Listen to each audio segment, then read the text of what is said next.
Welcome to the Rim Break Rodeo. We hope this video helps. You start by signing into Twitch and your alert service. This links alerts to your channel. Enable two-factor authentication to unlock some alert features and make sure your bot is authorized. Once done, open the alert dashboard so you can add a new sound alert. You're doing this now because the dashboard is where sources and permissions live, and without authorization, the sounds won't trigger when viewers redeem or use commands.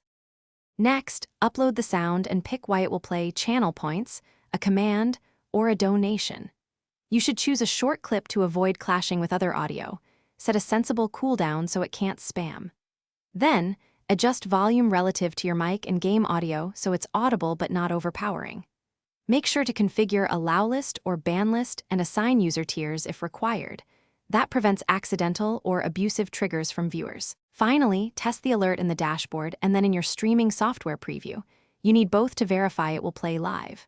Once the test works, save settings and check that the alert browser source is unmuted, layered correctly, and not blocked by an extensions or ad blocker. If it still fails, restart the alert service and browser, then reauthorize the bot. That usually fixes token or cache issues and restores sound alerts quickly. Thanks for watching. Consider subscribing if we helped you.